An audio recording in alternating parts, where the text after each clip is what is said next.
Hello and welcome to episode 165. Give us just a second. We've had a small difficulty with some cameras here. Working on fixing that as I speak. Because it wouldn't be a Shackled game without technical difficulties. No, that's just all tabletop games, my friend. It's literally every one of them. Can never center anyone's camera. Looks fine on mine. No, it's just with OBS. The communication between OBS and Zoom is a little wonky at times. All right, I think we're good. Oh. Dreams, I appreciate that you think so highly of me. I Man, think that's a bit much. we are good. Blow! Does that work? Looks like it works. Seems good. Okay. Fantastic. Hi, guys. How's it going? Welcome in, everybody. This is episode 165 of Shackled City. And, well, tonight's going to be equally as weird as every other night has been. So we're going to make the most of it. So, friendos, first and foremost, how you doing? How's everybody feeling? Good. Yes.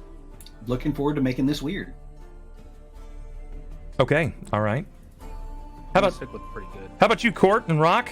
What's going on, guys? Yeah, be like a do. I was muted, and I was trying to get my headset plugged in.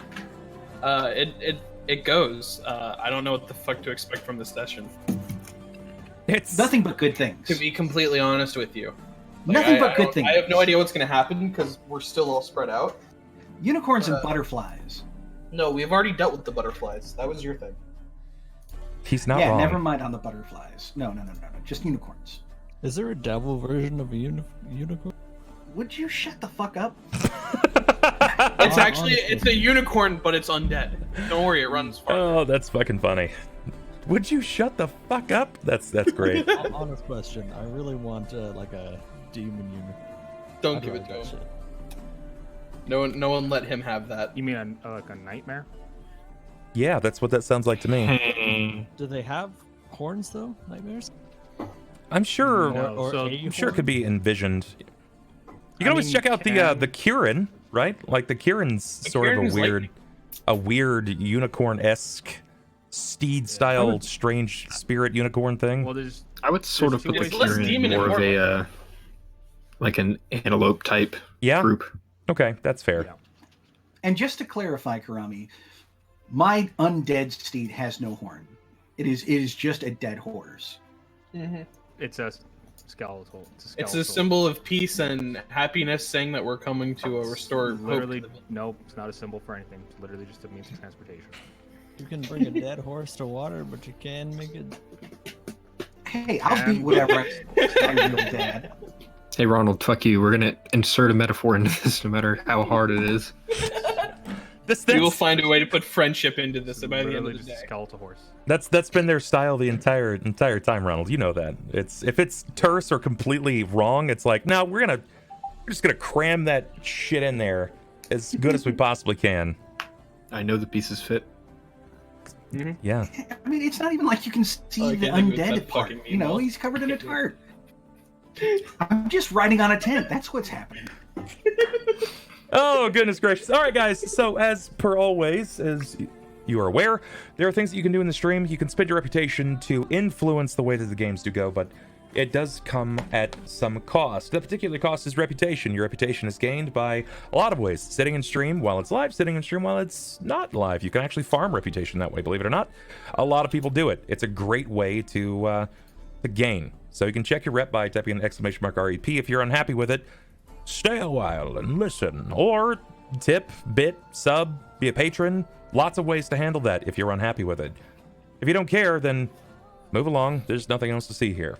Perhaps you'd like to influence it with additional luck rerolls. You can do so by gift subbing or making sure that sub count rises. If you look below the map area, there's a picture of my face. It's a little weird, but that number under there needs to rise by 5. If that is increased by 5, that will ensure that you have not only given the chat, or given the players the chance at a luck reroll, but you have put me halfway there to my own luck reroll. I can now get luck rerolls for every 10. Every time that number goes up by 10, I will get 1. The players will get 1 for every 5. So, do the math. I'm sure we can handle this. 2 for 1. Courier's trying to give me rep. 1 cure mod for Thelsa. Got it. Not a problem, Thelsa. That's for you. Courier, looking out for you. 3d6 plus. You don't have to do it right now. This is just it's like a potion of sorts.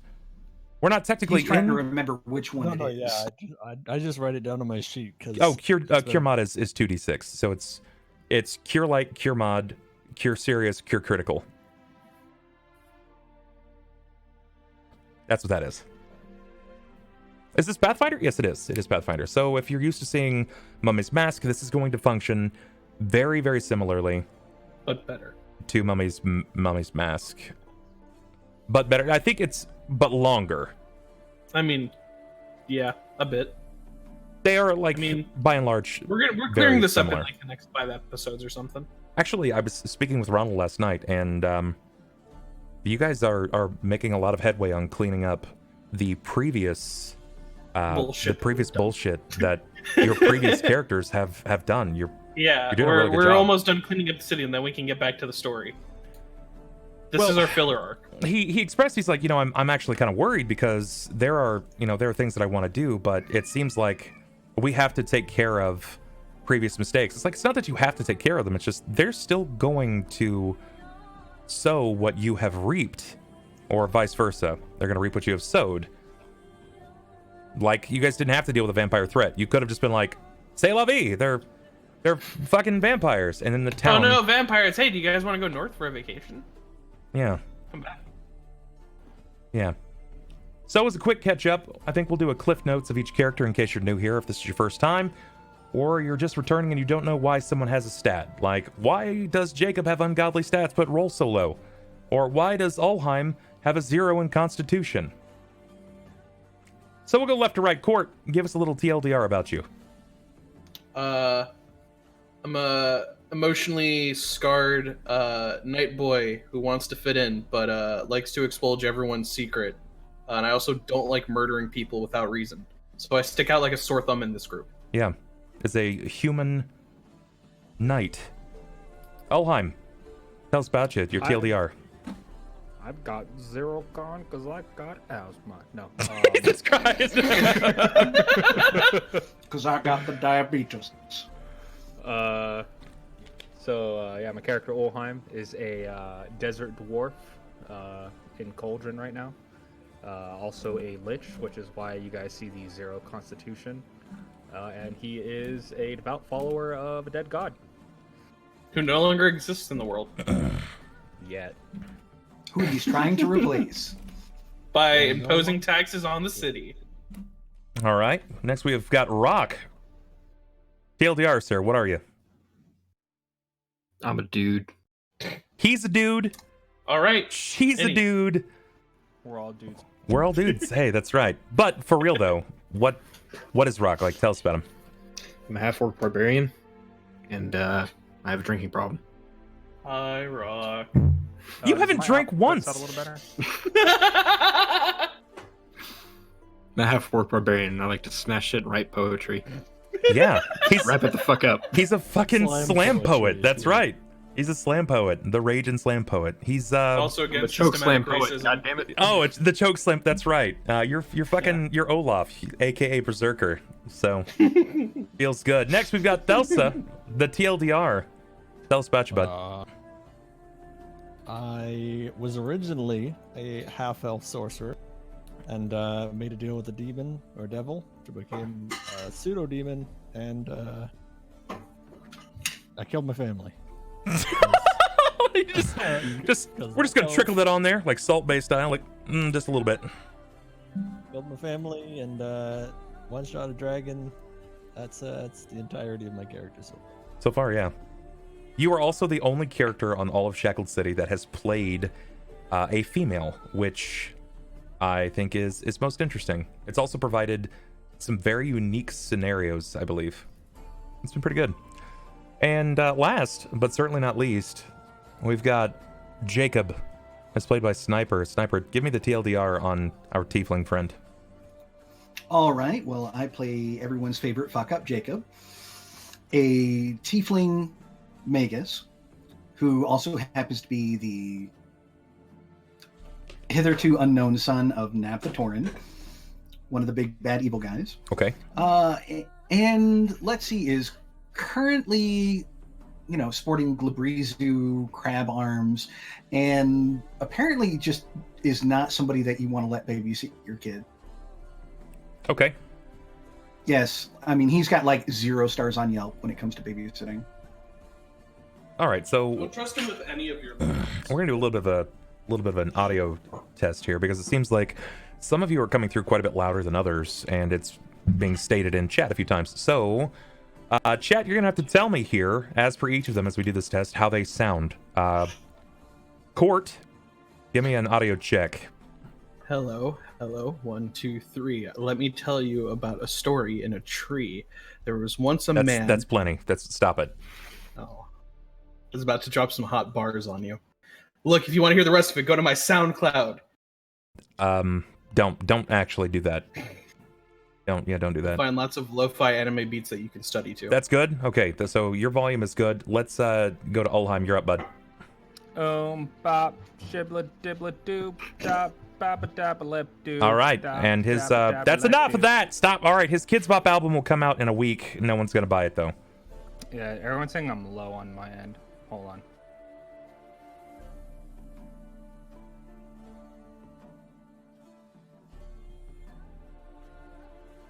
Is that a little better? Sound any louder? No? Okay, so I'm gonna crank your volume a little bit here. Give me a test. That's not a test. You're quiet. Hello. Okay, sounds. That's at least a little. I can't make him go any louder, guys. I'm sorry. That's. Is it the output for the mic or it's the output, right? That I would need to increase? Is that any better? Hello? You sound perfect to me. Oh, no, it's your input volume, sorry. For Discord settings. How about that? Is that better? You sound the same. It sounds all the same to me. Pretty much. Yeah. Sorry, guys. Mic's kind of shitty. They said you're good now. Respects. All right. And Next one. We've got Rahk. When I check the mic, if I can check. You're Fucking check 1, 2, 3. Mm-hmm. So is he quiet? Is he loud? Will is fine. Will is quiet. Quiet, but Remember, Quite fine. yeah, it's quite quite fine. fine. if your volume is turned down, that means you have to turn it up. I don't know what you mean, because my Yeah. settings literally never change. Yeah, you don't Yeah, change your it's- settings because you're gonna be like on full blast with Yeah, us. it's it's just how you speak. You don't speak very Crank loud. that grain all the way to full. Sorry, guys, I'm soft-spoken. You have to deal with it. Annie, Fucking Eat the assholes. mic. What? Thelsa, give us your check, bud. A big old 1-2 check for me. Say a big old or omegle.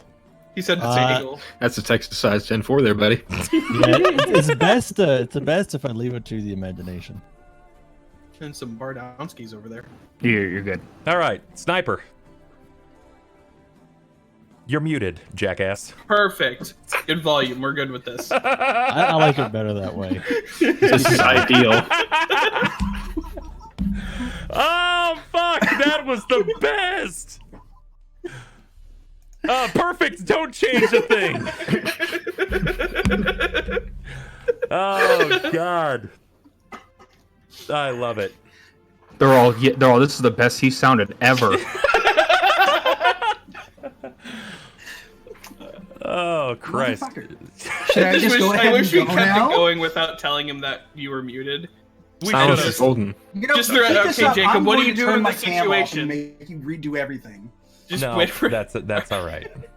No, A what you do plus. is you turn your cam off so he redoes everything. You turn it back on just to redo it all again. I hate you. Welcome to my world. A mute curse for Jacob? Ooh. All right, That sounds quick, rich. everyone, leave the Zoom and then come back. You know, I was doing places. pretty good. I was just listening to some tunes, waiting for everybody to go ahead and get done. And then everybody's favorite fuck up kicks in again. Well, at least you're a Red? favorite something. That's that counts. Yeah, true enough. Man, Oh, I was also, feeling all kinds of cool too tonight. You know, new hoodie and everything. And it's like, oh, No. I can't. Oh man, just throwing it out there. I never really start or end a sentence with I was feeling really cool. Like it just feels forced. Feels cringy. Feels a little masturbatory. Yeah, a little, but that's okay. That's okay. This is sort of what we've come to expect to a degree.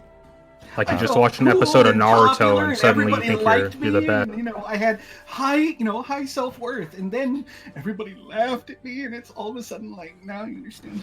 You sound like the kid I went to high school with who always says he thinks he looks like Sasuke, and I'm like, you don't. You really don't. You're Mexican. What the fuck? That's not how that happens. Oh, good lord. Good lord.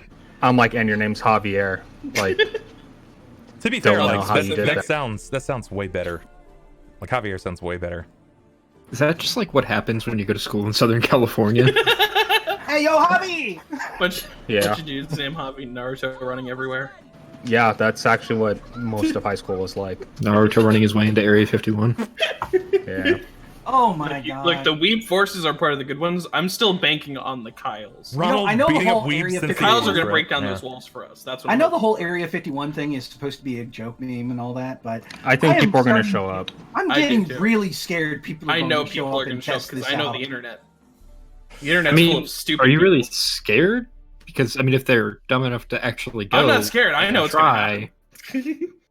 natural selection. It's kind of like the thing where it's like, It's social Darwin's Darwinism going to at be its in full perfect. swing that day. it's like people know it's a meme, but there's like that small 1% that doesn't think it's a joke.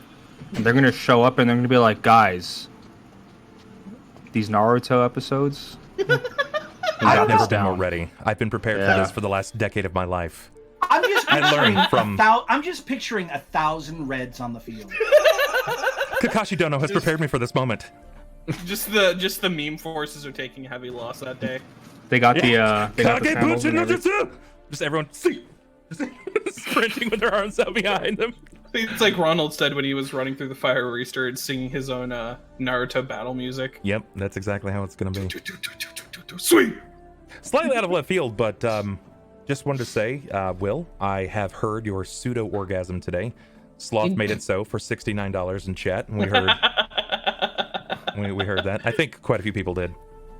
Ooh. My God, if it could, I need someone to clip that because that's gonna be the new 69 one right there. That's it. That's the money. Will, you just got replaced right there by whatever that was. What's up? Best news heard all day. Fuck. Legitimately, that turned a real shitty day around. Oh, perfect. Okay, guys. So, jokes aside, let's recap a little bit of what happened last time so we can spring into the game. No problem. Let's Everyone, get your chains and get your locks. Tonight, we're going to do our Shackled recap. Woo! We're still looking for a replacement for Ronald if there are any takers. I However, can never mute him fast enough. I Never. hear it coming. I'm like, I scramble to get to the Discord, and I can never make it in time. Get Shackled in. It's starting. I like how fucking Sniper has to stand up and pace around his room like a grandpa, finding out that like cats are on his lawn. The fucking cats are back.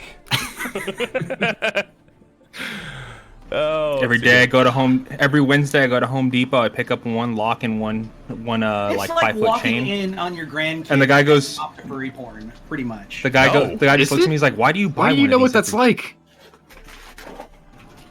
You know, experience. it's that moment of I need to Face step of away just from this. No, things are not okay. We have to stop. Let's give everybody an opportunity here to talk about what happened for their characters last time, because everybody had a moment in Spotlight. Some of you more than others, but Yes. I'm actually going to let Ronald take his last.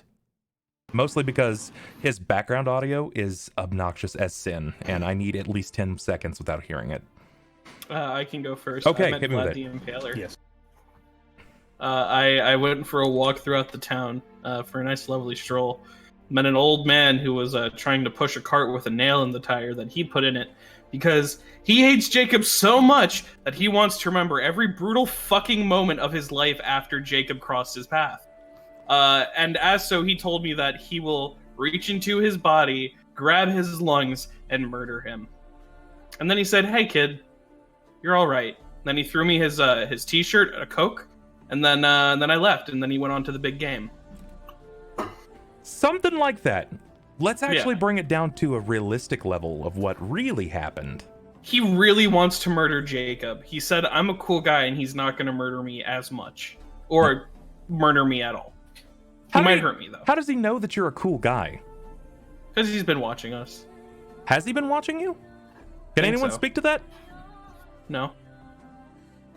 He said he received something on you, on most of you. It's a term. It's not a term that's used often. Starts with a D. He read your dossier. That's right. He read your dossier. Yeah. Let's use a lot in French. Yeah, Scared me there for a I minute. feel like he's a hitman who was in retirement who Jacob pissed off. That was my goal. He just looked at you. My assumption. He looked at you, Cort, and he was like, "Yeah, I think I'm all right." back." Yeah, he straight up sniper shot his dog. Noise Really. complaint? Yeah, noise complaint, So- John? Yeah. Noise complaint. I'm fairly certain what I did was a little worse than his dog. Yeah, Yep. I wouldn't pride myself in that. yeah. I mean, it's not like Lapu, though everybody loved Lapu. Everybody loved Lapook, No, that's this true. is worse. Dude, Everyone loved the poop except you. he was an intelligent two-tailed dog that could literally blink from between spaces, and he could make tea. What is there to not Yeah. love? And he's gone Okay, now. he's a little more unique than what I did kill. Okay. Yeah. Okay. Okay. Wait. Well, hold on. Manslaughter. You killed. He Oh did. god, we can't warn Jacob. He has AirPods in. Oh god, no! I want this. Everybody wanted Lapook. Lapook was a good dog. He was a good boy. But yeah, it's, that was what Cort dealt with. Then I sat in the middle of the street and tried to fucking realize my existence. How did he like? This isn't the first time that you've come across some kind of ostensible threat to your crew. What Yeah, the makes last time- this person that much more overwhelming than the others? Because this person's actually scary. This Is he? person isn't just some random hooded guy walking around shanking people in the night. This guy seems very cool with a head-on fight, along with the fact that he seems to be able to stop time and murder people very casually with threads of death. Could he actually stop time? At least an extent of it. He kind of paused the area. He paused the area. It was Okay. a gnome. Does Bubble shield. anybody have an idea of what he means by like bubble shield pausing the area? Chronospeared. That's the word I'm looking for. Anybody? He had an area influence He using did the echo tethers with his cufflinks that he had. Yeah, his tethers were able to prevent people from moving in an area, which is interesting, and it should be quite a bit more difficult for a lot of you to function. If you only had a rogue, That would be cool. might be valuable. But also at the same time, we hate rogues because We rogues also- suck here. We also assessed last night, actually in a call with Ronald, that you guys have, well, short of Thelsa, you have nothing for range really whatsoever, and you are entirely a front line. And you know what's funny? We went from all ranged to immediately all melee. 'Cause Yeah. there was a time when we were all ranged, and we slowly shifted towards all melee. You know, I used to be a melee character. Then I realized we had 4 of them, so I went range. And then everyone started doing ranged. And then I have yet to play a ranged character. you play spellcasters. That's the in between. He's playing a touch caster though. That's kind of Yeah. that's where That's he leans different. on. A martial spellcaster. I have the option of doing a little bit of range, but not really. Okay. Yeah, He does me- prefer the melee combatant though. Okay, let's talk about what happened to Jacob last time. What happened for you, man? Oh, well, I finally made it to Red Gorge and managed to talk to the mayor. You know, we went ahead and had ourselves a little one-on-one, a tete-a-tete. Turns out he may hold just the slightest itsy-bitsiest grudge Okay. against Cauldron marching on them with an army of half-orcs. But, you know, these things happen. You know, I had to kind of coach him to look past it and hopefully things will go well there. I also managed to run into one of our older characters, Son, who immediately noped right the Opened fuck you out with on open seeing arms me. and was very happy. No, he noped right the fuck out when he heard who it was. Doesn't help that I'm look nothing like he remembers, and well, suddenly have 2 legs instead of 1. That he was kind of responsible for cutting off. Kind of. Well, I mean, he did the procedure. He saved my life by taking the leg. But, you know, little shit could have warned me about that shanking. I mean, he did save your life from whatever it was that was jabbed into your side. Yeah, you know, after the fact. I mean, So, I was happy to see him. I was thrilled to see him. It was like, hey, familiar face, Son, why are you running? where are Come you going back! to next? I have no fucking idea what the name of the next This is city actually- Sasserine. This is actually his Sasserine. greatest challenge, is remembering the names of people and places. Yeah, I'm just going up to the next largest city. That's, I think, to the east of Cauldron. But as far as the name of it, it's just like... Sasserine. It's northeast of your current location of Red Gorge. So, yeah, Oh, that's good enough. Yeah. Okay. What is your current relationship with Sasserine like? I have never been to Sasserine. Okay. To my knowledge. So I don't think any of us have been to Sasserine to my knowledge. So this will be interesting. I am going to go ahead and set the tone for the interactions between Sasserine and Cauldron. So we're fucked. I've also got a gentleman in tow who happens to go by the name of Marion, and he is Cort's old master. Yeah. A newly one-armed knight. And just for Sniper, just reiterating here, again, this is just for Sniper. What is Cort's old master's name? Marion. I said it. What's his last name? No fucking idea. Webster. Marion Webster. It's Greyweather. No, Greyweather. Okay. That moment when you have to reiterate twice that it's just for Sniper. I didn't feel like pretty seeing sure him sit here for like an I was hour. pretty sure it was Webster. It was definitely not. That's Miriam with an M. Not Marion. They're the same thing. No, they're not. Sure, just like add an extra hump and everything's the same. Bub, I have trouble remembering Ulhime's name. He's your character's best friend. And I have to look it up constantly. Need to get you on some fucking brain boosters, dude. No joke, man. I Jesus need Christ. the ginkgo biloba. I thought I was the goldfish. Bless you. Ginkgo biloba. Jesus Christ, why did you say it like that? The enunciation. Biloba. Ginkgo biloba. It's like full mouth, man. New Tropic sponsor incoming, right? Yeah, it's definitely happening. Well, it's either biloba or balboa, so I'm pretty sure it's the first one. Yeah, Ginkgo balboa, hey. Will, Remember. What you want? what happened for Rahk last time we played? Fuck if I know, dude. Oh, come on, you remember this. You remember this. No, I do not. Mhm. I was at work for 11 hours today, and I am fucking brain dead. Here, so I'm gonna need a little bit of jogging. You went to the pavilion and you met a woman by the name of Fables. Gotcha. You were looking Yes. for information specifically on the heroes of the town, or what you might believe is the other people Correct. of the town. What Correct. occurred? I kind of wanted to get Fable's opinion, or not necessarily Fable's specifically, but the common man's opinion of the group formerly known as the Flurry of Bros that resides in the bathhouse. And I spoke to a couple guards and I think maybe one commoner, but primarily the conversation lasted between myself and Fables regarding their standing in the town and what good they've done for the town versus what evil they've brought to the town.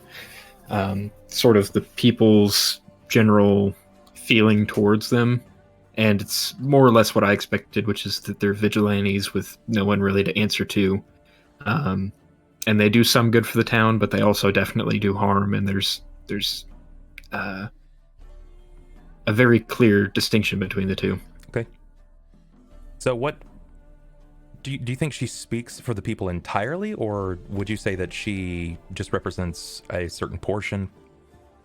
I feel that based on my limited interaction with her, I feel that she's got a pretty good understanding of what the general consensus is. Okay. She's got kind of her finger on the pulse of at least the lower class. All right, that's good. And where does she align herself? Is she with them or against them? In terms of the group, Yeah. I think she sees them as neither allies or enemies, just kind of in between. Okay. Means to an end, sort of. A tool. Yeah. Okay. Very cool. That's good. Yeah. And you did meet a few other NPCs. One was your personal favorite. I've never actually seen you giggle the same way that you had laughed in that last session. You met Chobs. What was the deal with the kids? Fucking Chobs. What a great name. So the kids were needing to be entertained and sort of distracted from the horrific events that have occurred around them as of late. So I volunteered as a sort of foe to be brought down by said kids. Right. And in the process became sort of a jungle gym for a bunch of kids. And then this one little kid named Chobs, fucking little Chobs, ran on up to me and punched me right in the nads. Yes, he did. Yes, he did. Oh man, that was good. But you did talk with Chobs and Chobs' parent afterward. I did. Which they were pretty grateful for you in that experience. Do you think that they're aware of your position with the people of the bathhouse? Do you think that they're aware that you helped in saving the city? It's likely that they saw me sort of out and about during the fires and the raid on the town. But as far as my actual association with the people of the bathhouse, I've not really been associated with them for very long, so I don't think they necessarily know that I've met them and worked alongside them at the moment. Cool. Yeah, good. You did great with that. Annie, Thelsa, what happened for Thelsa last time? I went around trying to seek out fables. You did. Because I'm looking for my athame at the moment, and visited a couple places. First went to the Tankard and met Griffin, and I met with Leslie to see if she saw anything, and both of them seemed a little bit like hesitant when I was pressing for information, but I decided not to press any further, just kind of let it go. And then after that, I went and I was going to go look at other bars and just to see if I could find one. And I met up with a man, and he told me to go and that there was one nearby, I knew of one nearby, and he was telling me that he wasn't sure why I'd go there, that it's been abandoned, but I decided to go anyways. Which bar did you go to find out about this establishment? I went. Well, I didn't go anywhere to learn about the establishment itself. Okay. I was just kind of remembering just names that I've heard in passing. And the Brass Trumpet? You went to the Brass Trumpet, yeah. And it was abandoned and boarded up, but the place looked like it was a mid-range bar, not like a noble class, but not like a lower class. And it had an alarm set on the doors, so I wasn't about to break in or anything, but I was just kind of checking it out to see what was going on. And lo and behold, Fables comes along and greets me. And I tried to ask her about my athame, and she told me that she couldn't tell me. Not that she didn't want to, that she wasn't able to, because there was a wall that was holding her back.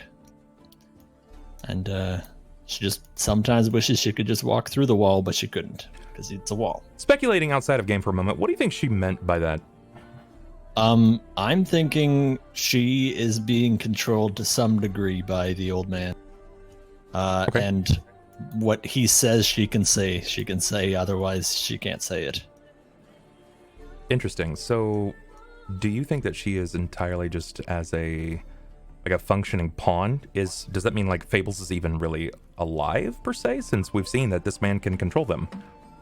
I'm thinking she's just like a second in command per se, Okay. but that she's being limited on what she's allowed, like the information she's allowed to give out. So if there ever was a time where she was tortured, she still couldn't get information out about this man or whatever, I don't know, company's running.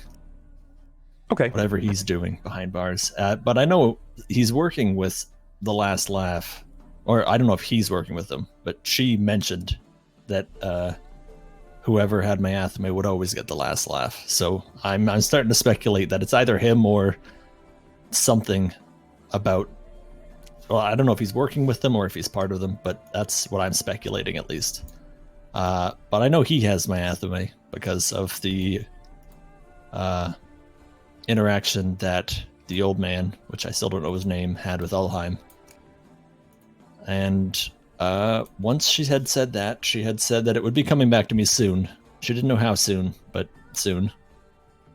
And so, on that, I didn't try and seek it out. I figure if it's coming back to me, I might as well just, wait it out a little bit. Yeah. And I decided to walk straight into a tree. You did. But first, she did say something about this place. She told me to stay away from it. That was in my best regard to keep distance from it. Was that a threat? Was this a warning? Was this like a... What was this in... I took it as more of a warning than a threat. Okay. Like, I don't... Like, something I didn't want to get into was beyond these doors. And why did she just freely share all of this information with you? I don't think she dislikes me. I know we both work for Weejoss, since she was in the temple and I was told she was working alongside my god for whatever reason. But I don't know if it's trust for me, but she hasn't steered me wrong yet at all. She did take it, but I mean, if she's under control like I seem to think she is, then I don't know what she's doing of her own fruition or what she's doing out of it, because I know what compulsion is like. Yeah. Okay. All right. And so, yeah, when I walked into the tree, I had used my it's like a teleport tree of sorts. stride spell. Yeah, it's basically a multi-teleport where I can walk into a tree, teleport to a tree that is the same type. Yeah. In within a large range, and then which is it's a gross ability. That's just absolutely nuts. Yeah. And I could do it 13 times because I'm caster level 13. That's gross. So walk out and walk into trees. Yuck. Yeah. Okay, that's good. I think we summed up pretty much everything that happened with your character last time. And last, but certainly not least, we had some pretty important tie-ins for a lot of reason. Happened with specifically Ulhime. Ulhime, tell us about what happened last time for your character. Went to go talk to the mayor. Yep. More or less kind of leveled them, saying that I don't fully trust him, but kind of saying what he's, I guess, how long he's been around in Cauldron. Me trying to pass judgment on him for what he is was wrong. So I kind of gave him an apology on that one. Then we discussed the founding of the guild, in which he more or less agreed to it, but the entire group has to be present for that to happen. Correct. Yes.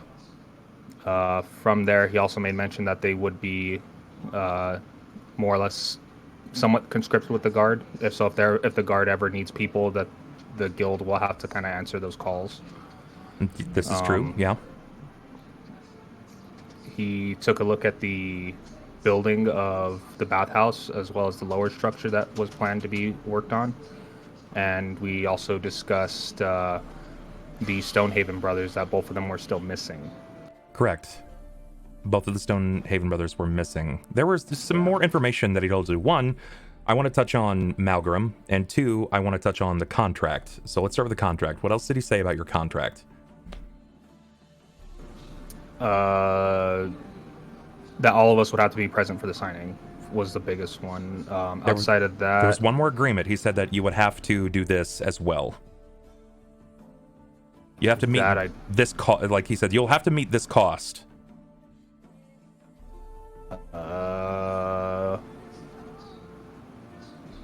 I'm losing that part. It's where you basically declare that all of the people that'll be working under the bathhouse, under your banner, will be paying you X percentages. But he said that you will also have to pay X percentage to the town. Oh, okay, yeah. He said it's not much, but it's enough where it's a sourceable income for the town, and they're actually giving you basically licensing and permission to be able to do this. Correct, because if we're taking control of that property, then we have to pay the tax for it, so it does make sense. Okay. What about Malgrim? What did he inform you about Malgrim? That he is not a vampire, but something akin to a half-breed of one, possibly a Dampier. Since he's come back, he's been keeping an eye on him and realized that he's not that much of a threat, given his current state. But the two Stonehavens are, and that they were missing. Where do you think they are? Probably back in Drekthar's way, which is where Ulhime plans to go. Okay. After that, Ulhime was stopped by the old man in Fables, and kind of feeling that he was being baited into a trap, tried to walk away, but the old man was using his cufflinks to more or less push him into pull him into the alleyway. Kind of gave the same speech to Ulhime that he did to Cort, saying that he's not really sure where he stands with me, though. He says that he sees that I'm trying to do good, but he doesn't know if a lot of my methods are good-natured, more or less. Your dossier is kind of this big nebulous blob. Like, there are some positives to you, but everything that you've done has come at a cost or a detriment to someone else. Yeah. So there is some positivity to it, but it's everything with the asterisks. Yeah. Yeah. Everything's got an asterisk on it. He then showed me his grandson, and I, upon inspecting him, realized that he was in fact dead, given the wounds that he had suffered. Yeah. Explained that he was someone who was born frail, and that even though Jakob tried to intervene to help him, that he essentially caused his death regardless. Knowing that, Ulhime did give him asked him if he had the ability to acquire resources to help his son or his grandson, and if he did, that he could save him if it's something he wants to do, and that's more or less where we ended. Okay. You were given the Athame. Correct. Fables handed it to me to give back to Thelsa. Why? Why you?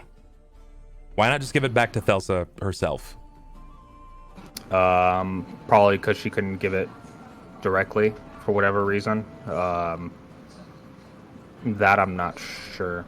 I think out of all of us, I've more or less had the least interaction with her. This is probably the most I've had with her since. All right. I think you guys have summed up everything in pretty certain entirety. I feel very happy with that recap. So if you missed previous episodes, we just did that. We just finished a recap. We are going to go into the actual game now. So I'm going to grab a water. I'll be right back. You guys have open floor to say whatever it is that you'd like to, but I'm going to go ahead and try to set our tone. If you had anything that you wanted to do with the rest of your day, you can do just that. Anything that is menial, things that you may have to do, like seek out extra provisions, maybe you want to just do some eating or just mild RP, that's fine. We can just knock that out really quick. But we were going to move into our next day. Other things that are a bit more pressing. You have 4 days now. 4 days before a plane of individuals break into this particular plane of existence, and they seek combat, a trial by fire for all of Cauldron, because you seem to harbor someone they wish to see ended. Correct. His name is Dugoras. Could I finish that conversation? I don't know if he ever gave me a response to what we talked about, the old man. Yeah, we can do that in just a second. Let me go ahead and set this back up and put you in play. P.S. I did mention, but where I was going when I walked into that tree was a demon scar. I did mention it earlier, but That's right. that's right. Okay, there are no trees of this type in the Demon Scar. In fact, there's rarely any trees, but you'll come out somewhere near because it's a pretty dense forest in that area.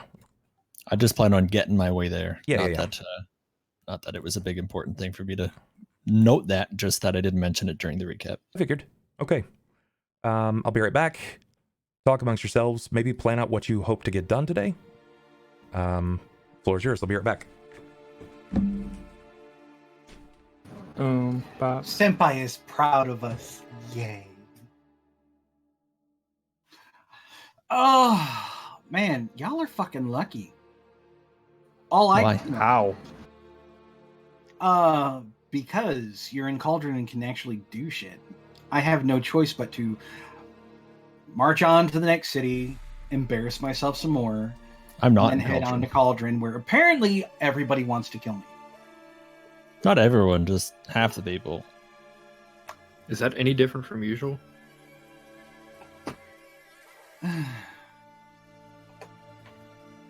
It's just exhausting. Boo-hoo. It's so hard being you.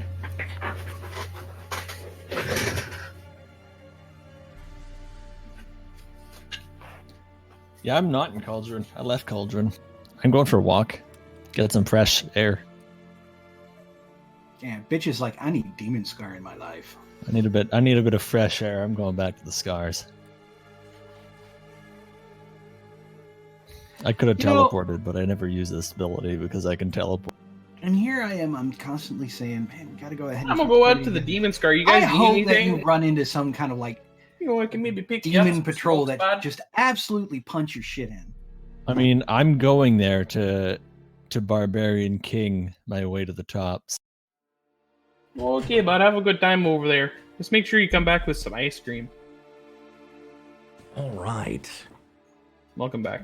That Thanks. was racist. That was racist as fuck, man. What? I missed it.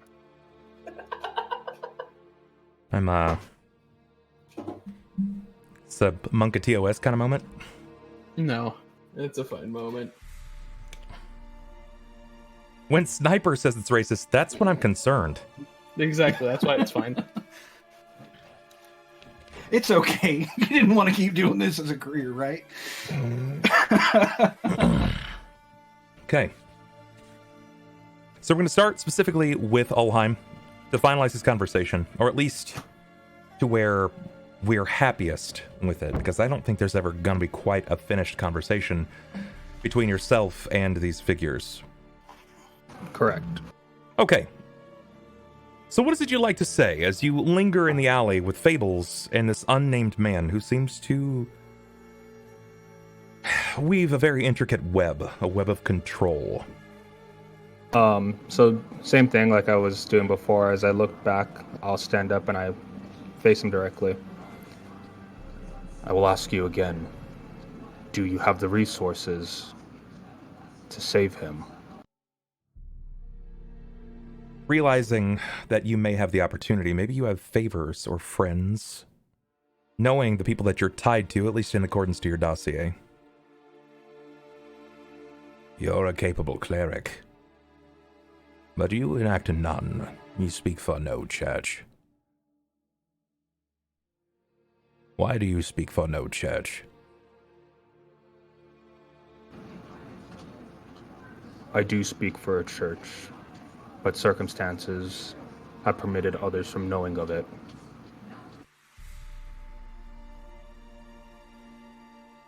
Let's say I have the resources. What is it that you'll need?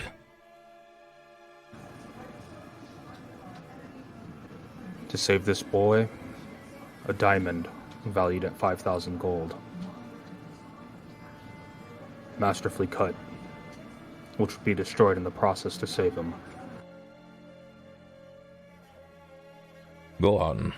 What else?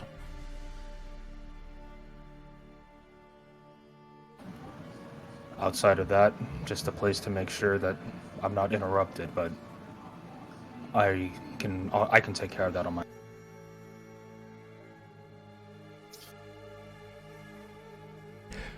He seems to draw his wrist up for a moment, and with a snap, his grandson, who lie in his crumpled heap on the ground, stands immediately, and his hand comes up in this clutch, almost like raptor claw, and grabs at the wall suddenly, and pulls forth a brick, breaking through much of the mortar. He holds it in place, and then you see the man kind of twist his fingers around. The boy turns and sits back down into a heap. Leans in frailly so, his hands still kind of trembling, collecting the brick. Come by after dark. It will be here. And he points to the open spot in the wall. It will be nestled behind this brick. Are we clear? There will be no one here, but it will be everything you need.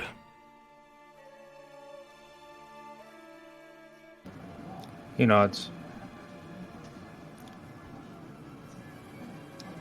Am I free to walk away now?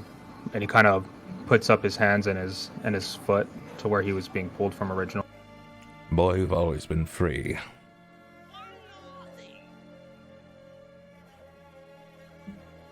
Looks like we're getting a little bit of a raid from Save or Dice.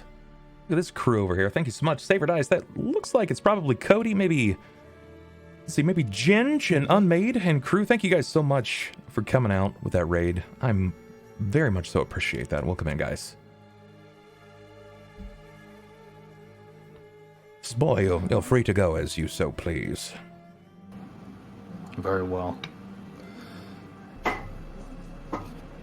You said... Did he state the, that it was his daughter as well, or was just his grandson that had perished? Grandson.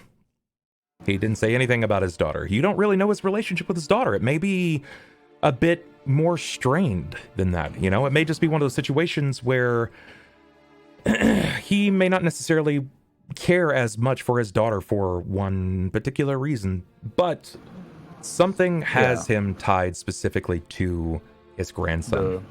No problem. Looking, still keeping my focus on him. In the fire, was there anyone else? No one of importance.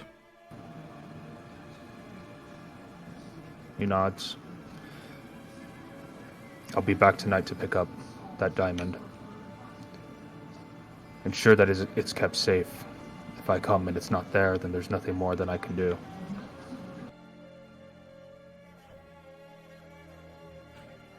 Tomorrow you'll collect the diamond. Where will I be meeting you? At the bathhouse. But you will need to delve deeper. I'll not go there. Once you make your way... It's the only way I can make sure that he's going to be brought back safely. See to me at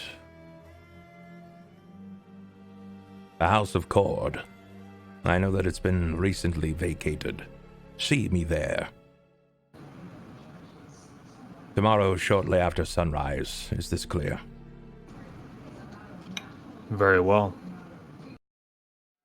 Very good. Good day, sir. Gives him a quick bow. And then he looks over to Fables. Miss. And he begins to walk away. Heads over to the bathhouse. As you leave the intricate web of strings that seem to decorate this alley before you, this trap, the spider allows you to flee. You hear from the back end of the alley, "Goodbye. It was a pleasure meeting you, Ulhime." He keeps walking. Doesn't really look back to her.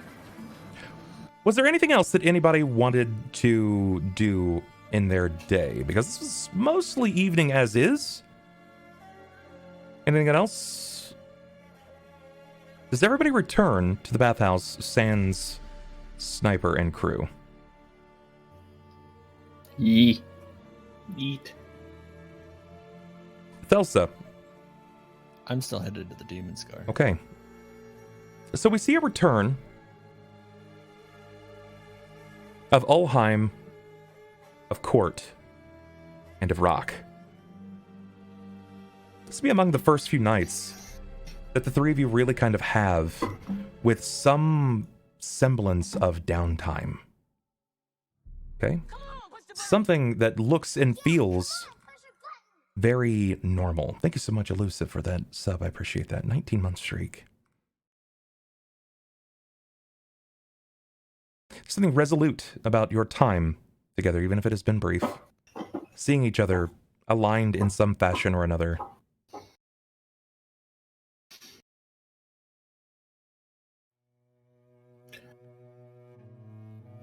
The floor is yours, the three of you. Describe your situation.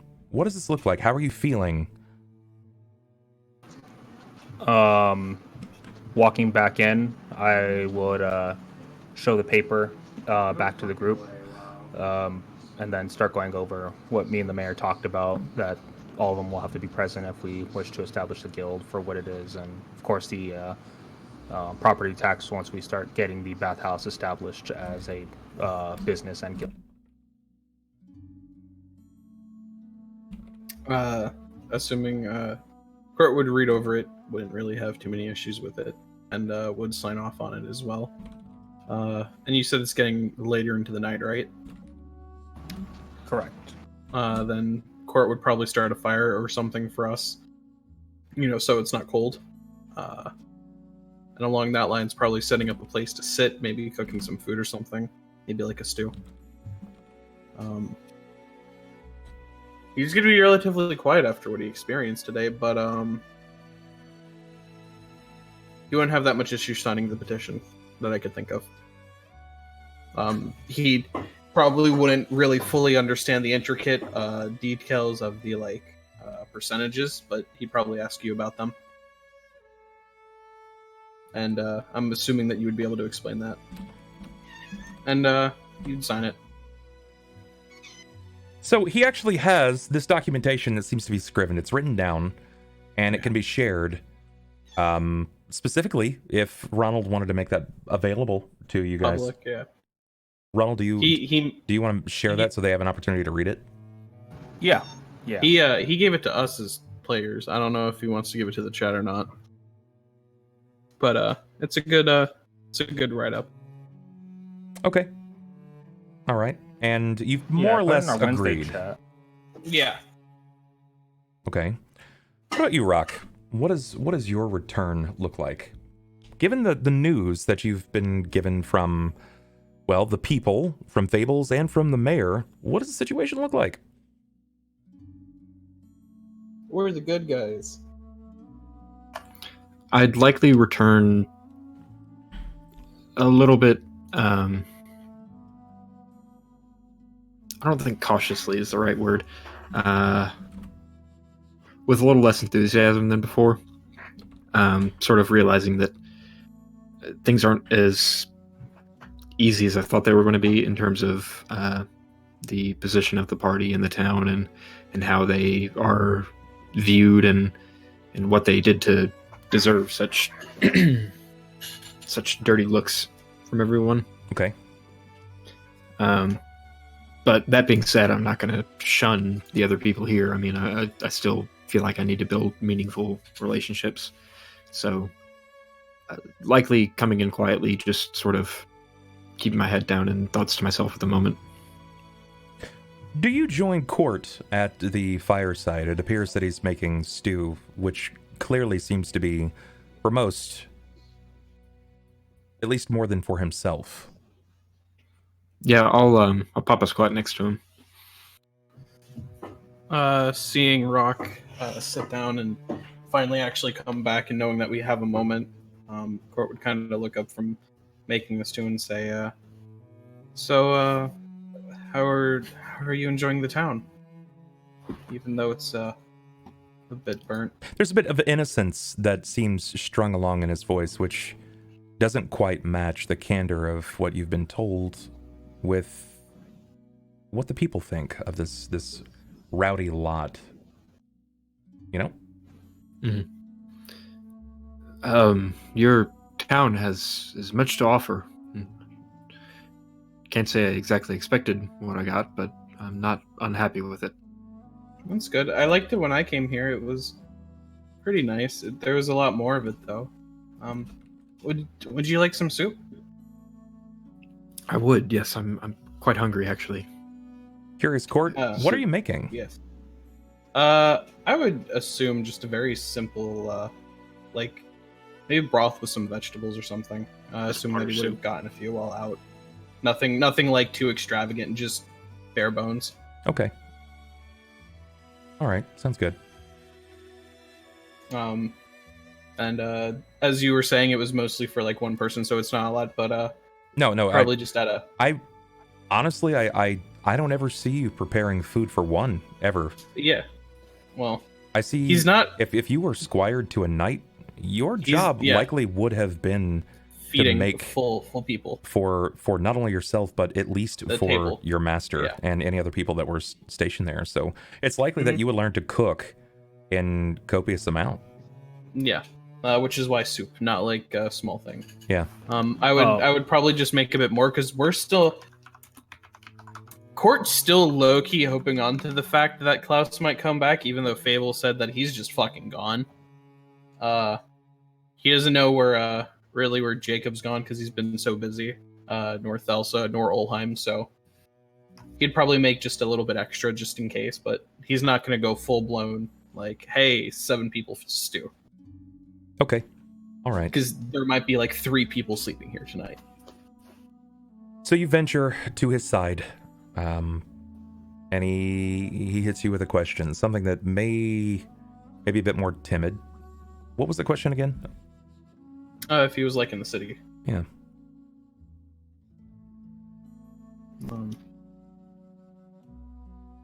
I have to say, as much as I may like the city and or at least what's left of it, they don't seem to like you all very much. Yeah, they seem to really not like everyone that we are friends with. I'm still relatively new here, but when I came here, I saw Jakob getting stabbed by people in the street, but they told me they were good guys, so... Who told you they were good guys? Well, there was this guy Klaus, and he was really nice.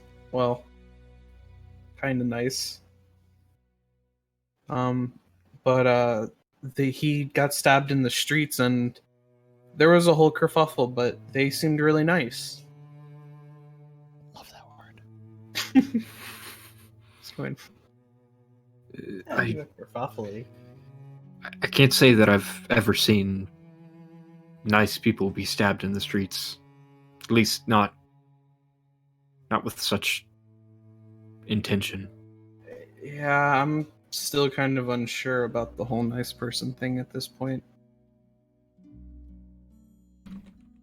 But the guard's really nice, and every one of the citizens are really nice here when they're not busy, dealing with rebuilding. I suppose that's something to look forward to. So what do you think of this group? I don't really know. They're nice to me. And they haven't tried to hurt me. Do you think that's enough? Well, they keep saying that we're the good guys, and we're fighting some things that I don't really think any of the guards in the city would be able to handle either.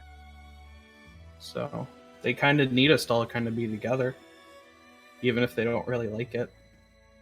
Task force of sorts. Yeah. I mean, we're friends with the head guard. He used to be in this group. But he kind of used missing. To be in this group? And he's still alive? Well, he went missing during the vampire raid. He's actually been who I've been looking for him. I see. And I haven't really found anything yet. And you'd see probably like a quick moment of worry, but not too much. It's just, I think we need to be together, because if we don't, then this town might be destroyed for its entirety.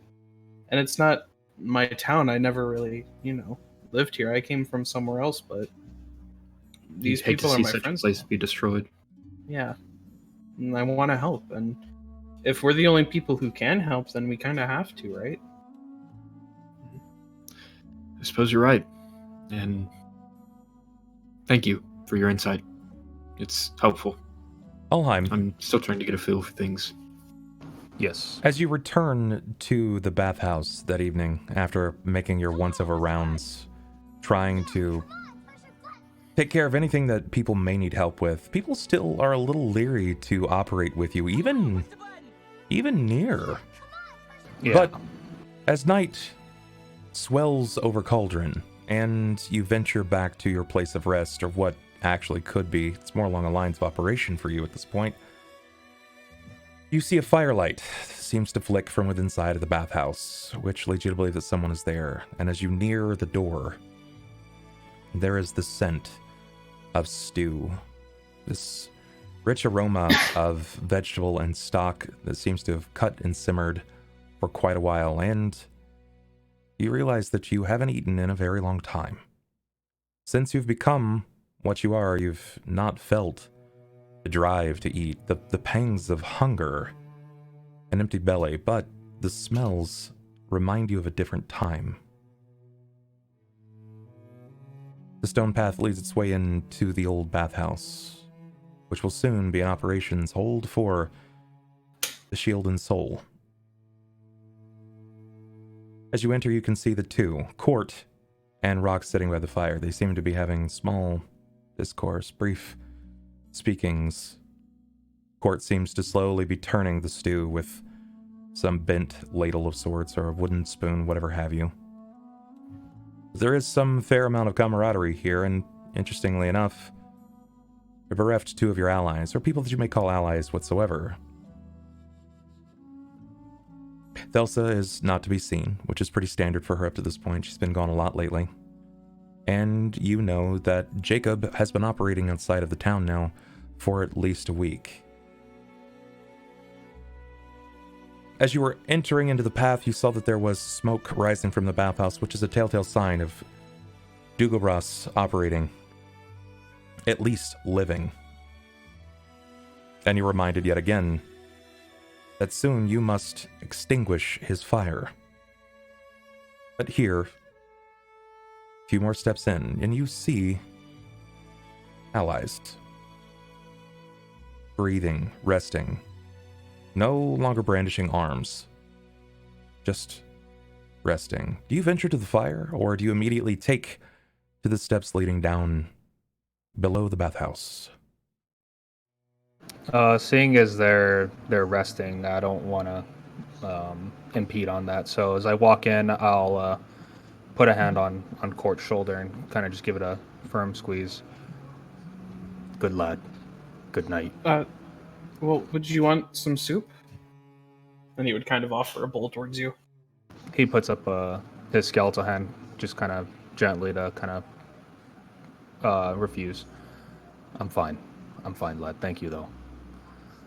Rahk, how are your wounds? Oh, they're quite fine, thank you. I tend to recover quickly. Good to know. Good to know. You Ulhime, lads, I'm sorry, Fred. Go ahead. Do you happen to know where Thelsa or Jakob are? Jakob is on a quest in Kiana's stead, and as for Thelsa, I do not. He almost has this pensive look to him. His brow never seems to quite break or relax. Rahk and Cort, you both see this. Even in the midst of the firelight, the camaraderie, and the dinner, he still seems... unmoving. Yeah. Like there's so much more of the world still left to be handled.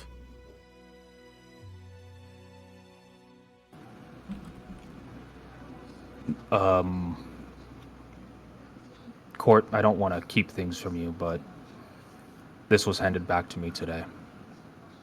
And he shows the Athaman. Cort's gonna kind of hold it in his hands. He kind of places it in his hand, but he doesn't let go. Yeah, of it. you're not gonna like let me jack it. I know. Yeah. He's just gonna kind of look over it and kind of sigh a bit, and then sit back at the fire. I intend to give this to her. Yeah. I know, given the circumstance, but with the things to come, we're going to need all the power that we can get, and if this gives her that power, then I at the moment cannot hesitate. I understand, especially after that fight. Me and Rahk were able to take out a sizable portion, but there's no telling. So, yeah. Thank you for your understanding. Continue cooking, though. You guys look hungry. I'm gonna explore the bottom a bit. I have some work to take care of. Cort would probably just continue the fire. Probably telling Rahk the stories that he's at least experienced with the group so far. Before you get too deep into that, I did want to ask, as I'll just kind of turn to you and under my breath go, is that supposed to be a euphemism? Explore the bottom? I can't say I'm familiar. He's gonna kind of point down towards the stairway. That kind of leads down into a really big cave. They said it's some kind of old city or something, but it's a really big cave down there, and he likes to hide down there. And we sleep on top of said old city. Yes. Hmm. It's kind of small, but I haven't really been in there. So This is troubling. there's a lot of troubling things about the city. You'll have to introduce me as we come across. There was a vampire camel that they told me about, and Okay, hold on. Joe! So I feel like these are stories that we should be sharing some form of alcohol before sharing. well, I don't really drink, but I don't mind telling you all the stories that Klaus told me. I think that's a good idea. I think I need to know what I'm getting into here. And to abridge those events, as to not explain the past 165 some odd episodes, he tells him a lot of shit that went down. Primarily, first of all, Joe the Camel. I would like to know specifically, because you don't have all night, you can't recap the possibility of X-Men episodes. Like the specific things. What you think Klaus would tell you, because Klaus wasn't keen on sharing a lot of information. Yeah. But there were a couple of things. So what would have he shared with you specifically? The information regarding Nabikins. Okay. Because that was something that would have been important. All right. Would you share that Navthatoran has relation to Jakob? No, but I would tell him that there is a big bad demon in town. Okay. So I would probably gloss over that in the abridged version of like, he's his father. I'll let him tell him. All right, when so he feels comfortable. If you're going to touch on Navthatoran, what specifically are you going to touch on about Navthatoran? Because there's a lot. There's a lot to unpack there. The fact that A New Hope version, not the Empire Strikes Back version.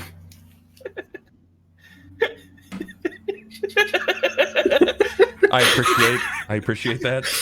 I saw the chuckle. It was like a pain chuckle too, which really makes me just it hurt. happy. Probably the fact that he can shapeshift, the fact that he likes to burn down churches, cause chaos, and the fact that he turns someone inside out. Okay. He would probably tell him about Jacob, or not Jacob, Jared. about the fact that he ran the guard, the fact that he used to be adventurers with the group, but he split off because he went to run the guard basically.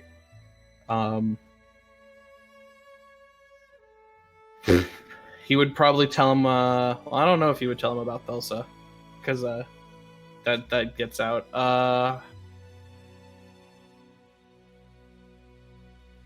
Probably tell him about Sasha. Tell him about the magic tome. Shining Tome, close. Very Shining close. Tome, Yeah. Magic Tome. What Right. about Sasha? Would you explain? Again, there's a lot there. Everything probably but the dragon part, because that is a part that's probably best to not tell people. Okay, so Because I don't need her eating me. Charlie. Charlie, the loud bongos. Okay, so The all right. and Klaus's finger wiggling.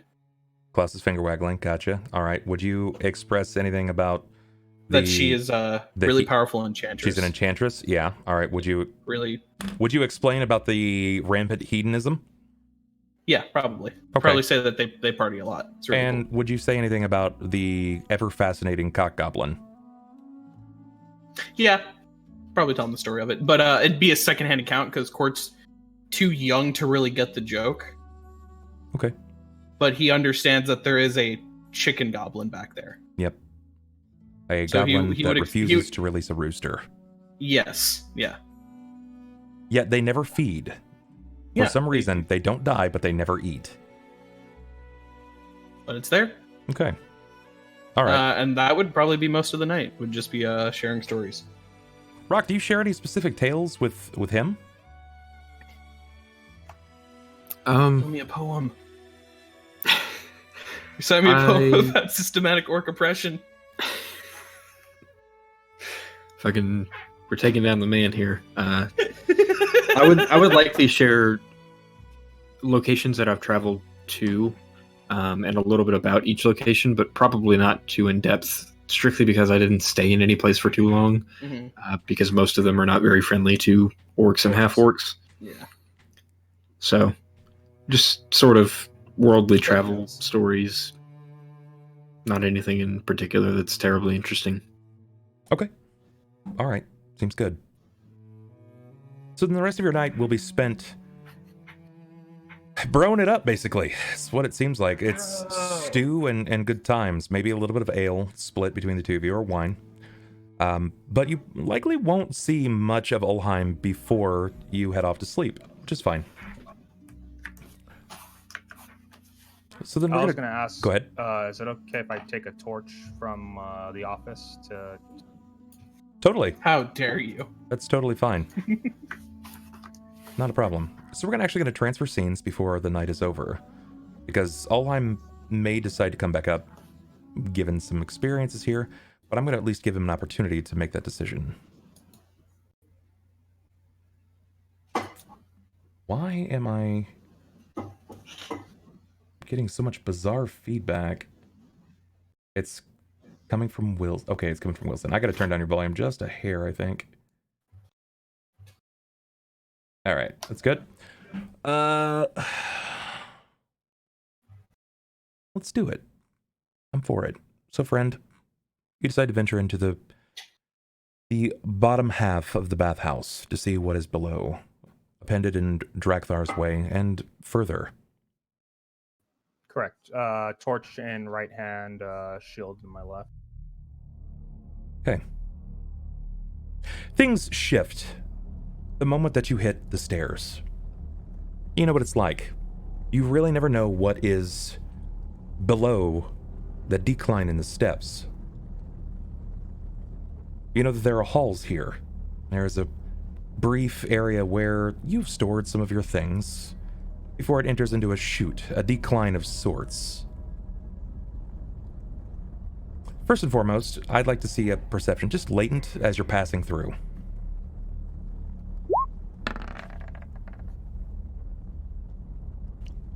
Ulhime, as you're passing through, trying to hit the chute, the luge of sorts, if you will, that sends you into Drakthar's way, you will immediately notice that most of your stored belongings have been displaced. They have been scattered in an area.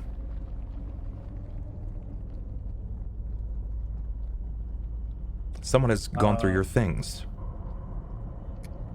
I'll rummage through it, see what's missing. There is something missing.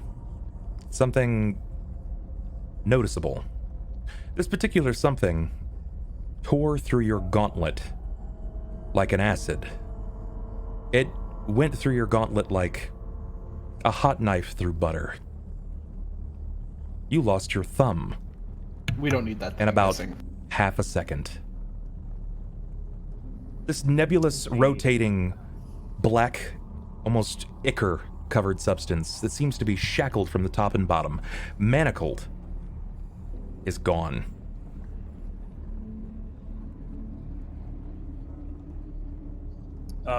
Assuming that it might have happened, well, it could have happened at any point, but knowing that, I'll look back into the pathway of Drektar's way, and assuming it probably was taken into that way, and quicken my pace into the... Not at all. You know that since then you guys have established that there are belongings that have been placed up to prevent people from coming through. You yourself have made it clear that you don't want any of the vampire goblins coming through this way. You've set up many things in a place to show if someone had come through or gone through.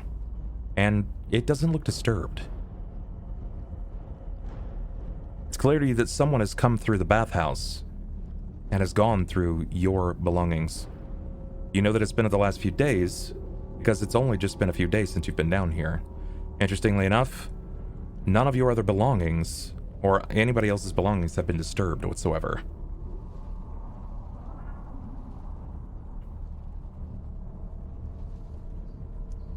Kind of pondering to the moment, seeing as there's possibly just one of us gone, I'm going to assume that Thelsa might be up to something again, because realistically, she's probably the only one that would have that skill set to get in and out, other than himself. Either that or was Jakob.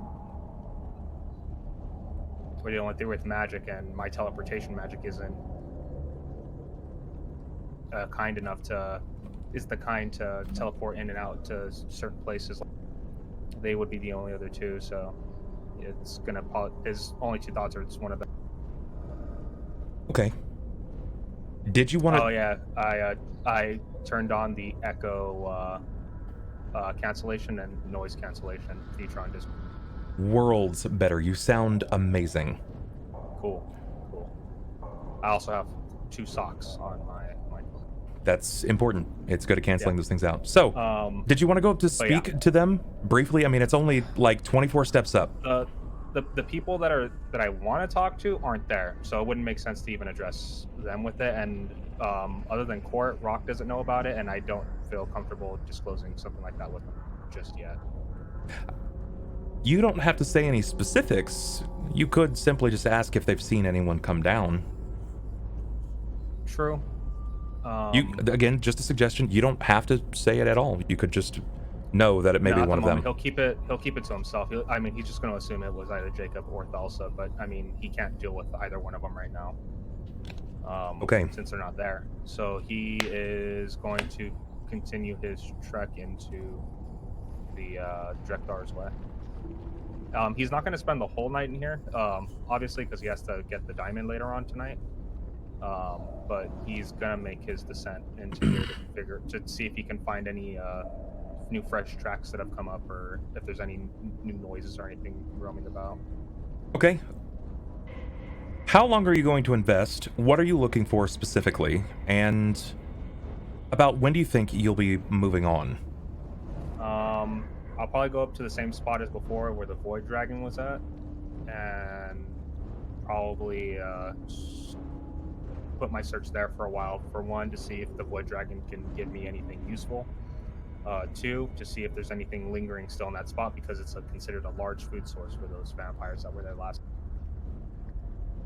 Well, since the dragon's been picked clean, scavengers have found their way to this, and all that sort of really remains is some bones. Some of the larger portions specifically. A lot of the lower, smaller bones have been removed. Again, scavengers. Some of it has been cracked. Yeah. But the skin, the muscle has been picked clean. This looks like it has been sitting here, well, probably for centuries. Okay. I guess from there, it's trying to keep as quiet as possible. I at least want to do a quick kind of tour of the place. Okay. Of what we know of Drektar's Way. Sure. To figure out if there's anything going on there, because I haven't went through the whole place yet. So if there's nothing new about the Void Dragon, I at least want to go a little further so I can figure out what else is there. Because I think the only part I've been to at one point in my ghost form was just the very end of it, where the opening was. So that's the only way I figured out about that. All right. So I actually haven't trekked the whole place. Sure. It's going to take you a while. Many hours still. Give me some survivals.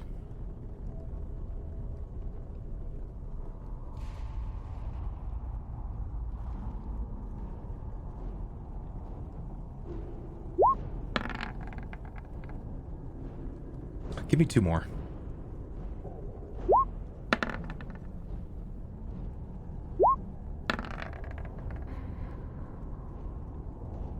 And would you be going to the furthest spot from the top? So would you be going all the way down to the exit at the base of the volcano?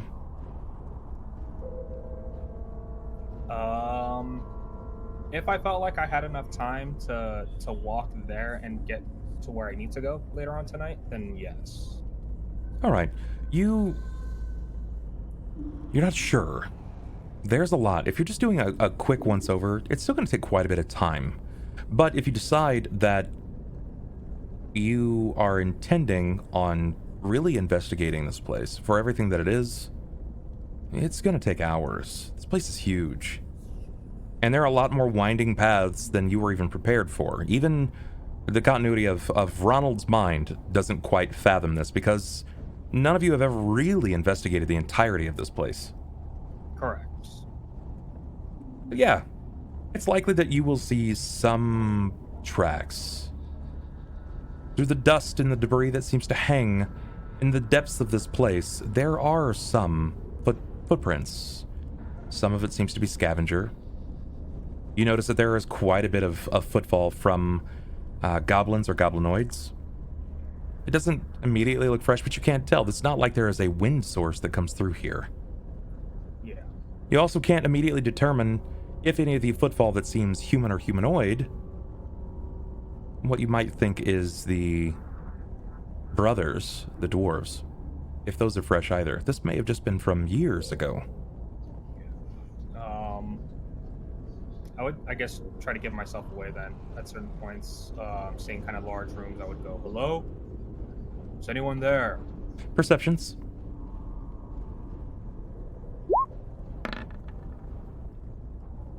It's a very, very good perception, but you managed to pick up on a few things. Not everything, but a few. Most notably, as you focus, as you hone your senses to try to hear anything, there is skittering that is about. Creatures that lurk in the depths of the ceiling and the crevices that seem to anchor this home. You hear things mixing about the volcanic sand that line the hallways. But most importantly, it's very faint. But there is a thrumming. A thrumming coming from within the depths of Cauldron. It's very, very slow. But the longer you wait, the more it is noticeable to you.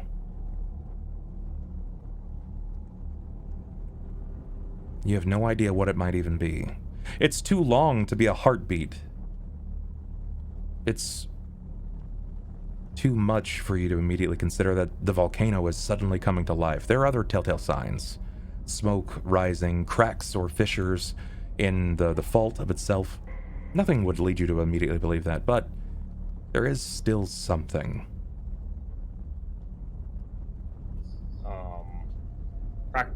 Practicality-wise, to explore that, it would be too much. It would be too much time to investigate further. It would take too long, correct?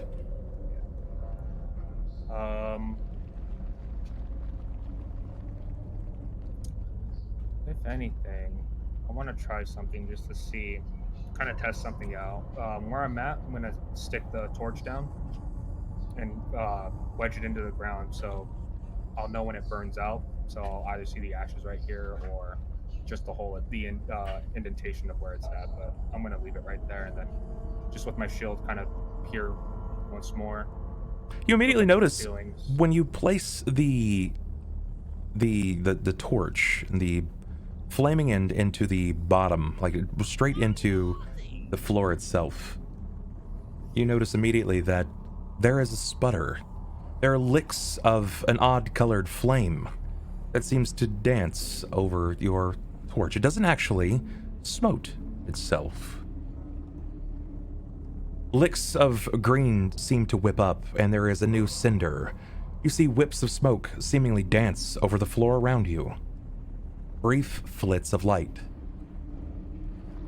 What's up, WebDM? Thank you guys so much for that raid. I appreciate it. Welcome in, WebDM. Guys, can we get some love out there for WebDM?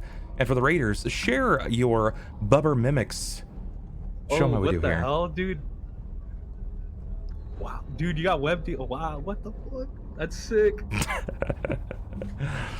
Well, hopefully I get a chance. Guys, YouTube, you guys are awesome. Hopefully I get a chance to hang out with him at Gen Con. I'd love an opportunity. What's up, Grant? How's it going, buddy? Welcome in, bud. Dude, what the fuck? But yes, let's get back to it. Seeing these weird flame looks, I would put the torch, I guess, more to the to this ichor or to whatever's causing this coloration change in the flame, and see if it's something that can be followed, a more ignited.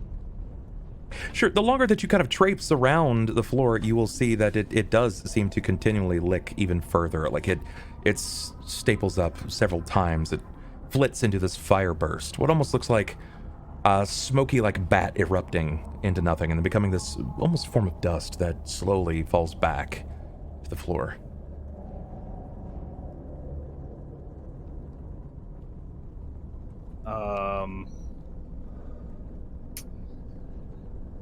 Damn.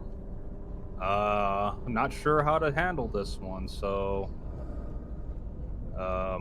is it like trailing off anywhere, or is it kind of just spattered everywhere? It seems to be scattered.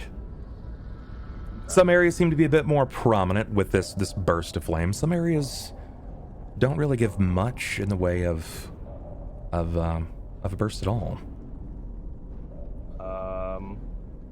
I would look up then. Is this anything dripping from the ceilings, potentially? How long will you look up? Long enough to see if I can catch anything either with the torchlight or if my dark vision can reach long enough to view any movement I get. You're not sure. You have no idea. Nothing seems to fall. There is no kind of spittle or liquid mixture that seems to rain down. Even after 30 seconds, a minute, 3 minutes, 5 minutes, nothing. You have noticed that the torch has flickered several times, very differently than any other time that you've been elsewhere. Something about the environment seems to punish the flame, but also cause ignition.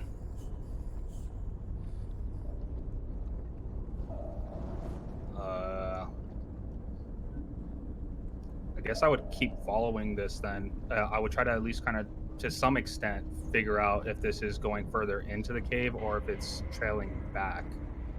So, are you going further, or are you heading back? Well, this started as I started walking into the cave, right? Now, you only noticed this when you tried to Just dampen now. your torch. Oh. Then This- I would. This is one of I those guess I like would keep it menial against the things that floor. you wouldn't have noticed until there was some kind of Reaction to it. spark. Yeah. Yeah. I guess doing that, then I would kind of drag the torch to the floor a little bit, and then try following the floor to see if something like that changes. Like if it slows down as I walk further in, where it's like less, there's less sparks occurring, then I would trail back. It's all over the place. You walk 30 or 40 feet deeper, it still seems to remain the same. You go back 30 or 40 feet before the moment you discovered it, and it remains the same. Fuck. me see if I can use some magic. I'll detect magic. I'll see what's going on. It doesn't immediately seem magical. Okay. Is there any knowledge check I can do? Is this possibly basalt powder that we might have seen before? Perhaps. Maybe. Give me a knowledge nature.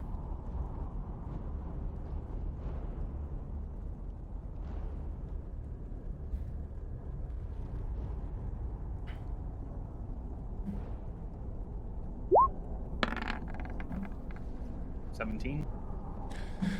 17 is not bad. Let me look here. Let me see what I can tell you.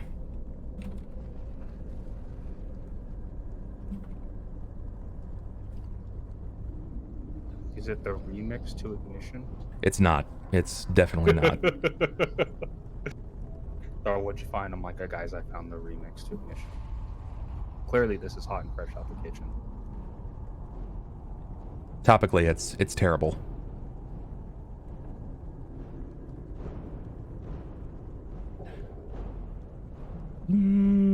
Let's see. So you can definitely tell that this is some sort of reagent. The way that it's reacting around you, it leads you to believe that it's at least having some kind of chemical reaction.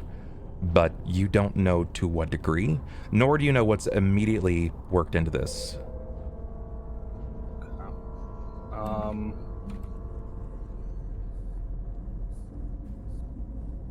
And it's, what color is it turning the flame? Like a greenish color, you said? Yes.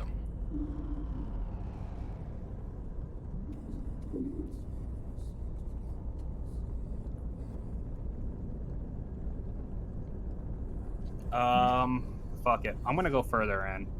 I'm not sure what's going on, but the fact that I know this is now is unusual. So I would go further in until I know that I'm kind of reaching the point where I just have to start heading back due to my own time constraints for what I have to do later.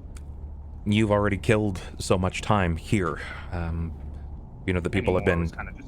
Yeah, people have been encouraged to try to stay inside of homes. You're more than capable of taking care of yourself, but for the time being, you are aware that you should probably at least abide by the suggestion. Yeah. Same thing. I'm gonna take the torch and, like I said, I'm gonna dig it into the ground, like I said before, where the non-flammable point is being stuck into the ground, and then just letting it burn down. You know what I mean? Yeah. Like how you kind of put candles for birthday cake. Sure. Doing that, marking the spot that I've been, knowing how far I've been there, and I would just make my way over to the alleyway at that point. Yeah, this isn't something I don't have the knowledge to determine what this is yet. Correct. Okay. You'll exit the mines below, and you will maintain reaching out to this location. You'll find the alley in the darkness of the night. It's not so bad for you.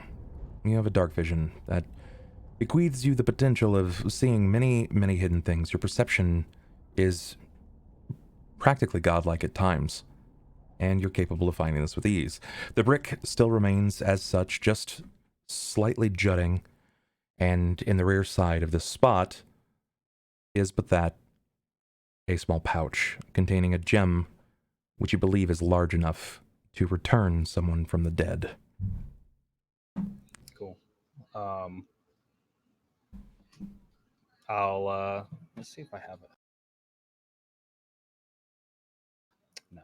So I mean, I just at this point I have to take the guy's word for it. I'll pocket the gem, and I'll rest up for the next day to help him, like I said I would, early morning at the Temple of Cort. Okay.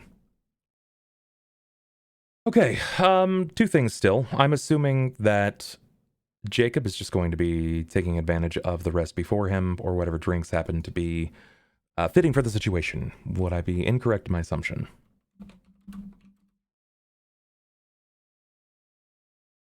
That's you, Sniper. You're Jakob. Pardon? Yeah, sorry. I think. Yeah, I just went ahead and. What does your night look like? Oh, my night in. Oh, my night in Red Gorge, nothing really interesting there.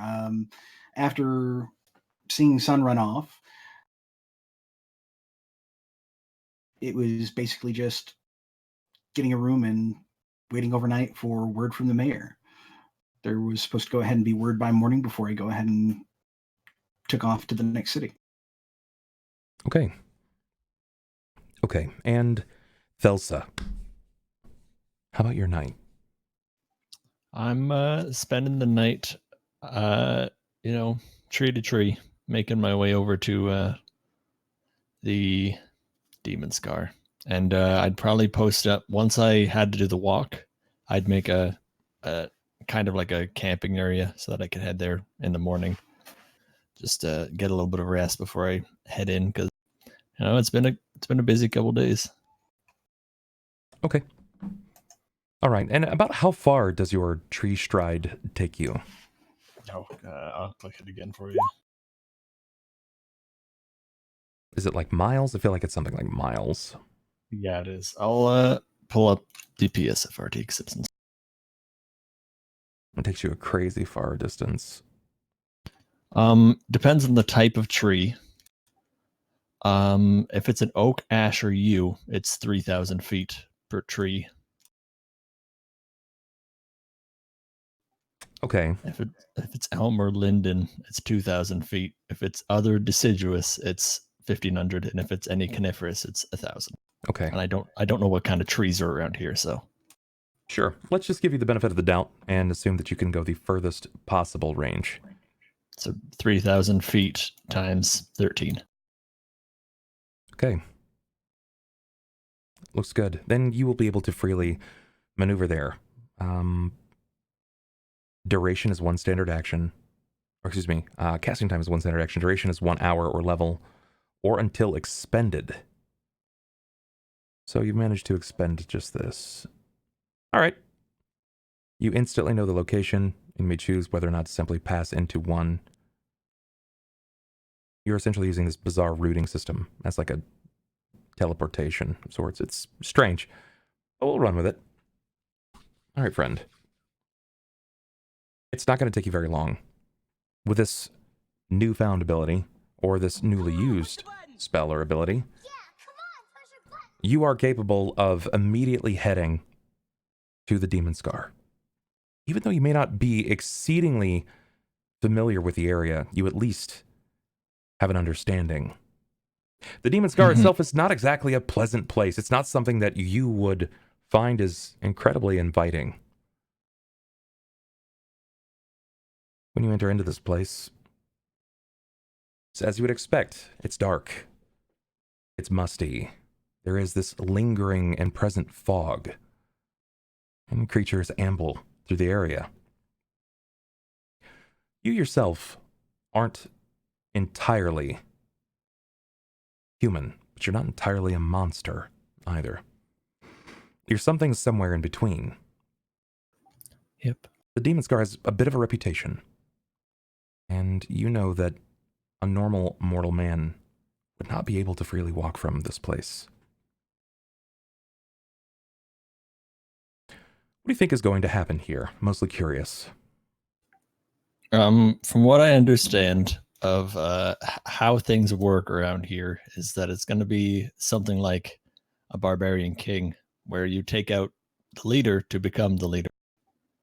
And people don't really know that I was the one who slain the previous general of this area, because it all happened kind of in an odd fashion. Fair. And so I'm kind of here to scout it out, and I want to try and take it over and claim my right for my blood. And maybe somehow gain control over what's inside of me in claiming power. Okay. All right.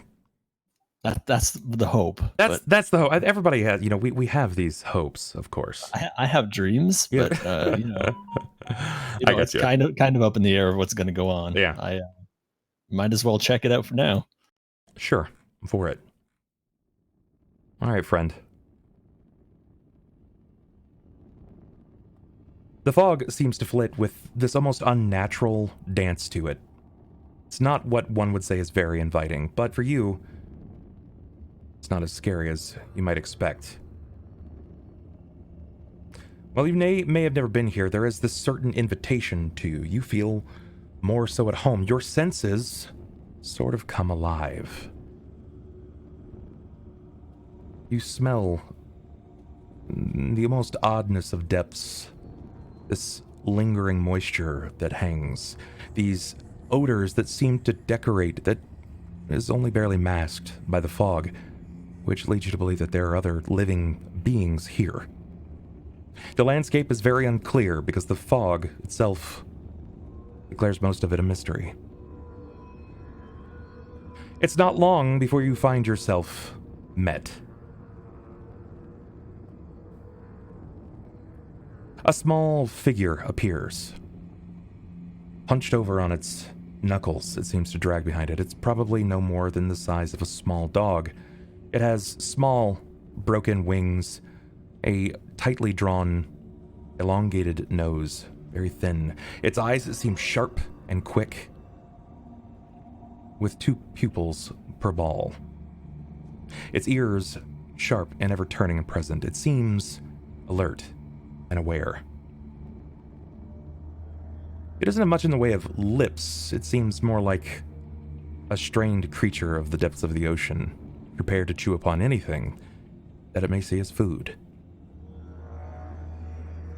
When it sees you, it does nothing but smell for a few moments.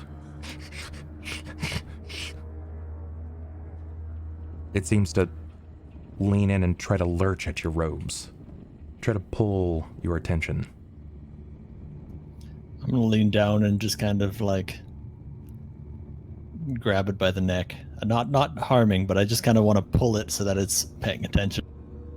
Okay, the moment that you kind of lean down and it sees your hands move, it tries to begin backpedaling. If you'd like to catch it, give me a reflex. All right.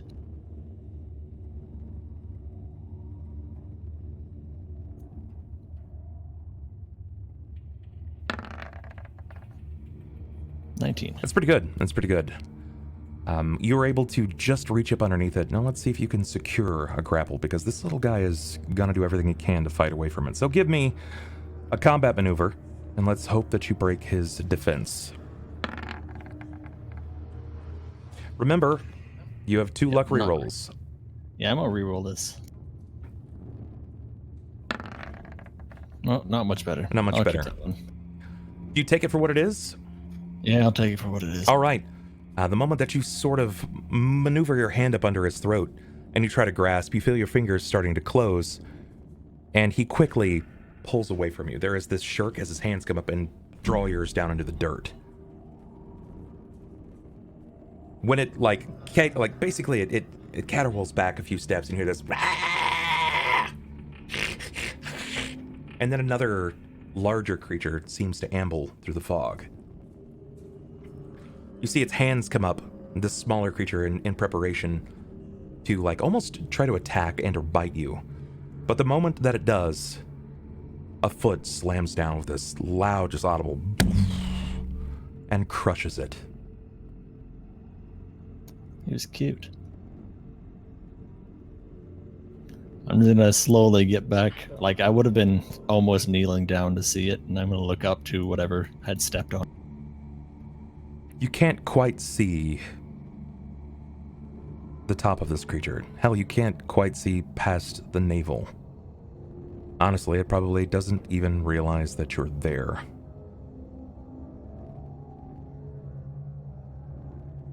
Its foot comes up again, and you see it disappear into the fog. And all that really remains is this splurch. This nasty spot on the ground. And before you can say or do anything, the earth seems to crackle forward, and these small, worm-like creatures begin feasting on the bones, the blood, and the primordial goop that is this demonic, method-like figure.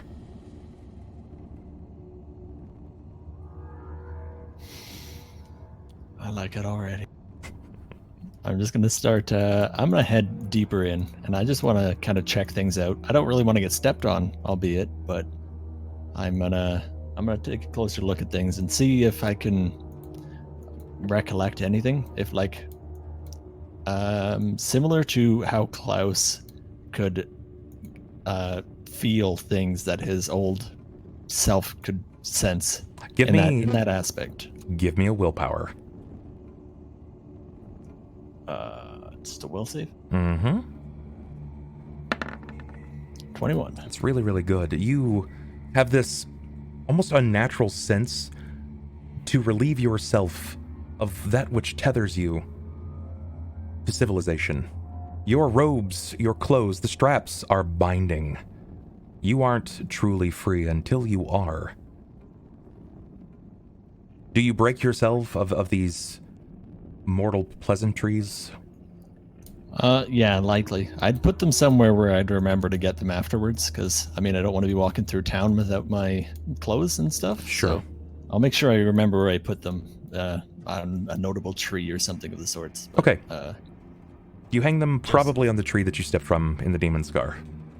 Just on the lip. As you continue to enter into the fog, this growing sense of compulsion seems to draw more upon you. Your body aches for more. Give me another will save. 26. You feel it beckon to you, calling you to all fours. Do you move into a situation where you can begin moving like that of a hound? Or do you stay prominently upon 2 feet? I'm gonna give in and just kind of go to the fours, and I know whatever's inside of me is trying to get out now, and that I'm bringing it to its home, and not going in as Thelsa. I'm going in as the thing that was here before. Okay, so you submit then. Yep, I'd submit to it. All right, you drop down to fours, and you begin moving. There's almost this uncanny stride. It feels very natural. You move. You'll be here for a while, at least until you start taking notice or someone takes notice of you. We're going to bleed into the next day. A new day is upon you.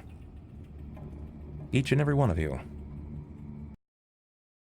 We're going to start with Sniper. With Jakob. Jacob's tale. Yay! Yay indeed, sir. Yay indeed. Yours is fun. Road travel is at its best. You know that it's still a few days out before you reach Sasserine. Marion alongside Mr. Greyweather. Determine how such you would like to call him, and we'll be right back, guys. We're going to go on just a brief break. Just a few moments so I can restock on water, take bio, grab something to snack on, and we'll see you in just a moment, okay? So, I'm going to put it on a BRB, and I'll leave the audio up so you guys can talk to him if you're going to be here. By all means. I'm going to the bathroom, so I won't be here right away.